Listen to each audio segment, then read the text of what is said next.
And అంటే ఇంకొక విషయానికి వస్తే దేవరా గురించి మాట్లాడుకోవడానికి మనం వస్తే అంటే గ్లిమ్స్ ఎలా అనిపించాయి మీకు?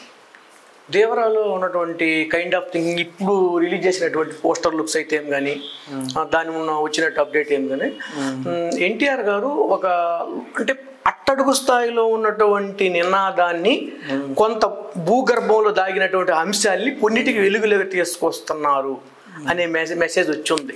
Okay. And Janhvi Kapoor Athiloka Sundari heroine and and music director Anirudh ramp music ఇస్తాడు ఆయన. మనం టీజర్ గ్లిమ్స్లోనే చూసాం. కొరటాల శివ గారు ఇంతకుముందు మంచి బ్లాక్ బస్టర్ ఇచ్చారు మన ఎన్టీఆర్ గారికి. ఈ కాంబినేషన్ 1 కాదు పార్ట్ 2 కూడా ఎలా ఉండబోతుంది అనుకుంటున్నారు? అంటే జాన్వీ కపూర్లో ఉన్న గతంలో మనం శ్రీదేవి గారి గురించి మనం వినే ఉన్నాం.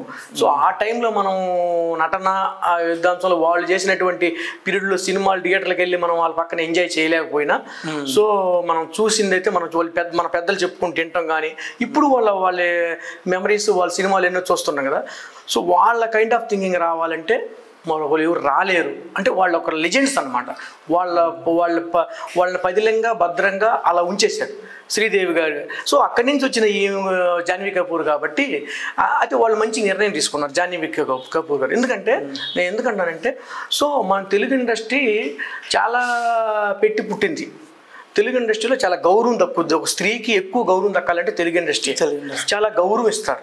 సో ఆ గౌరవప్రదంగా ఆ జాన్వీ కపూర్ గారికి యాస్టీజ్గా ఆ గౌరవం తక్కుద్దని నేను చాలా సంతోషిస్తున్నాను. ఆ మంచి నిర్ణయం తీసుకున్నారు.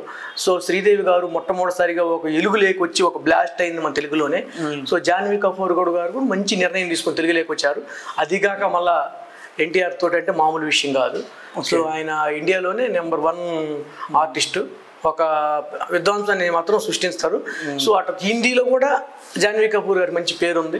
కపూర్స్ అంటే హిందీలో చెప్పనక్కర్లేదు. సో ఆ విధమైనటువంటి బాటలో వాళ్ళు వెళ్ళబోతున్నారు.